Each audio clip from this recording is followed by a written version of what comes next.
Hello, and welcome to another episode of Glorious Life on Wheels. Boy, do I have a treat for you. I'm going to take you on a tour of a teeny tiny but beautiful custom-built teardrop. And the question I have for you is, if you had nowhere else to live, do you think you could live in this? Let me know in the comments. Meanwhile, let's meet this creative builder and take a tour of his fabulous creation. Well, hello, Albert. Hey there. Oh my goodness, thank you so much for letting me tour your little tiny, I guess it's a teardrop, right? Yeah, it's a teardrop camper. Now, how big is it? So it's built on a 4x8 platform. Just 4x8? Yeah, so just 4 feet wide and 8 feet long. And there's a little over 6 feet of, it's like 6.5 feet of room on the inside for sleeping. so about how much would you say it weighs? About 800 pounds. So you could tow this with a SUV, probably even a Honda Civic maybe. Yeah, maybe, definitely. So now, what led you to build this? Yeah, so I had built a previous trailer and I had taken it to Tiny Fest in San Diego. And it was wildly popular. It was a little smaller than this one. It was only Really? about 6 feet long. It was just a tiny little thing. And the whole time I was there for the event, there was a constant line of people coming to check it out. And then the day after the event, I sold it. Oh, so wow. I thought, I think I'm onto something with just my style, method of building. So then I built this one, and it's for sale now. Okay, so now I'm looking at this beautiful wood that's out here. What kind of wood is this? So these are all reclaimed pallet woods, pallets. Oh my goodness. There's about 12 in total. It's a lot of work, cutting them up, pulling the nails out, Right. sanding, all that stuff. So now what's behind the pallet wood? So there's plywood behind that, which is Okay. kind of like the core frame of the teardrop. Now, how hard is it to get this curved look? Because you've got the curve back here, and we'll show what's inside this in a minute. It took a little challenge. It was pretty challenging. So underneath the metal, there is a type of wood called wiggle wood, Okay. which is it's like plywood, but it's really flexy. So that goes over the whole thing. That's all sealed, glued, and attached in there. Now, I asked you to close the door because I wanted to show these doors. What kind of doors are these? So these are specifically built for teardrops, but they're basically just RV doors. RV doors, and you have one on either side. Yeah, there's one on either side, and on the inside here, there's an inner screen door, so you can get cross ventilation and not get eaten alive by mosquitoes. That's great. And then I see also you have a fan up top here. Yeah. So there's a fan that goes both in and out. Oh, so it sucks air in, It will... It can do either, yeah. Okay, so kind of like a max fan. Kind of, yeah, like a very small max fan. So when you say small, a max fan is 14 inches. How big is that? That's about 11 inches. Okay. So it's like a little miniature one. So we'll look inside, and I'd like you to share what kind that is, because I bet there's some people who have smaller vehicles who might be interested in something like this. And you were telling me it's considerably less expensive? Yeah, they're pretty inexpensive. Okay. Well, let's go around and let's look inside and see. Oh my! So who is this here? So that's Diablo. Diablo. He looks like he might be an elderly gentleman. How old is Diablo? Diablo is 15 years old. Well, we've been hanging out quite a while now together. Oh my goodness. Well, this is perfect for him, his size exactly. So can you go around and then show me exactly, and show my viewers exactly what is in the features of your inside? Yeah, absolutely.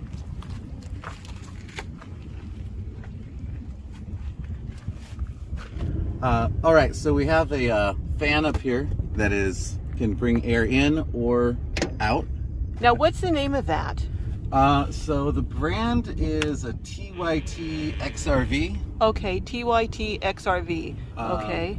Yeah, it's just one of the off-brand kind of things. And does it really kick in the air and suck it out well? Yeah. Oh yeah. It makes a noticeable difference. And then over here we have the outlet. So we've got 110 power here. We have 12 volt and USB, both available to charge and run your various devices. And I see you've got two outlets up there for AC. Yeah, there's two AC outlets in here, and there's also two in the kitchen as well. So on your mattress, I'm looking at it, looks like it's pretty thick. Let me lift this up. About how thick would you say this mattress is? This is probably about 8, maybe 10 inches thick. And what kind of mattress is it? It's a Simmons. Okay. So it's memory foam. Simmons is a really good brand. Yeah, oh yeah. It's really comfortable. And then I see around the doors you've got steel. What is that steel for around the doors? So this is just molding. Okay. Yeah, I wanted something that kind of had a more industrial, kind of interesting look than like wood or something. And then you mentioned that you have an outlet in the kitchen. Let's go ahead and look at your kitchen, shall we? Yeah, definitely. Oh, wow. Now, these are, I guess, hydraulic arms there? Yeah, they're gas struts is what they're called. Oh, gas struts, okay. Yeah, so kind of like you'd have on the hatch of like a car or SUV. It's the same kind of thing. All right, so show us your kitchen here. All right, so we have water system. So that's very simple. Yeah, I wanted to keep it simple. I mean, it could be done a little bit more advanced with like a pump or something. But this is just kind of a simple setup. Bucket goes underneath it, so you're not making a mess everywhere. So that's really cool because it doesn't draw power, and you're doing it very minimalistic and just easy. Not a whole lot to repair if something goes wrong. Yeah, there's nothing really to break here. So this is on a slide here. Yeah. So the sink just pops back in and slides out of sight. Wow. So now, what is this over here? The light. So this is actually a 12-volt light. Now is that powered off of your power system too? Yeah, that's all coming from the battery. From the 12-volt side. We'll look at that in a minute. Yeah. And then what's the rest of your stuff here? All right, so just a real simple butane cook stove. I love cooking with my butane stove. Yeah, butane's the best, you know. So if you wanted to cook something up or make some coffee or something, do that right here. Okay. And then you just have a cooler here? Yeah, this is a vintage from, I think, the 50s.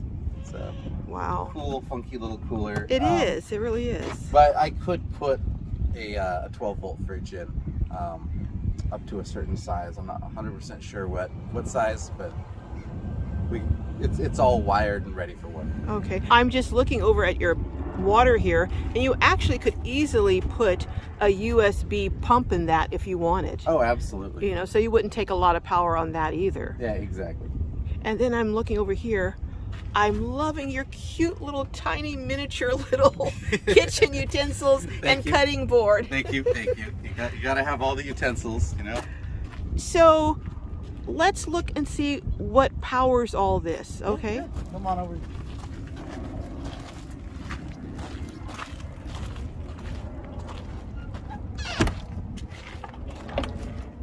So now this is a box that you custom made also? Yeah. So this is a box that I made to kind of house everything in. Okay. And I see you have, is that pallet wood there too? Yeah, that's also pallet wood. Well, that looks a lot of work went into that. It was a lot of work. Yeah, I cut it sideways to get those thin little strips. Okay, let's see what you've got in here. Okay, so this is the power box. We have a 100 amp hour lithium iron phosphate battery with a 1200 watt pure sine inverter charger. Okay, and you said that can go up to 3,000 surge. Yeah, at 3,000 peak. Okay. So. And then looks like you've got a little extra space in here, perhaps for some storage in here. Yeah. There's the option for storage or increase the size of the battery. You can put a second battery in if you needed more power. Now I see you also have an outlet out here. Yeah, so this is the shore power inlet.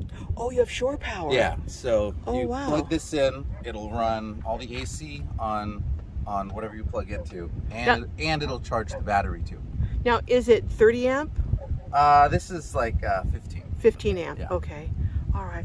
Well, now I'm looking at this. I don't know anything about hooking up and all that stuff. So how easy or how hard is it to hook this up, unwind it, or whatever you do to it? It's pretty easy actually. So I put this jack in. Uh-huh. So you would just lower it down, and it'll lift it off.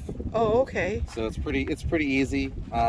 So someone, even if they're older and maybe not, Arnold Schwarzenegger type, could still do this. Oh yeah. It's pretty easy. Okay. And there is, I don't have it, but you can get a third wheel that goes here. So you could even jack it and then push it easily without having to lift it anywhere. I'm wondering, would that kind of bar or plate underneath that, would that kind of level this if you're sleeping in here? Absolutely. Okay. Yeah. Because I'm wondering if, I'm not really tiny mini me, so if I got in here and was on most of my weight on one side, I wouldn't want it tilting. So that will kind of level it. Yeah, it'll level it front to back. Okay. Yeah. All right. All right. And I saw a sign over here saying that this is for sale. Is it still for sale? It is still for sale as of this moment.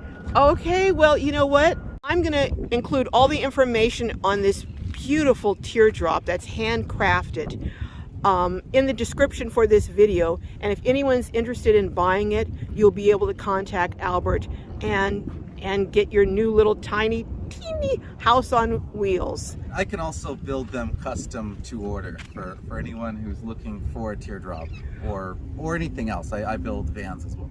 So you can make them one just for them, uniquely for them, using all the materials they like? That's right. Oh, wow. Well, you heard it here first, folks.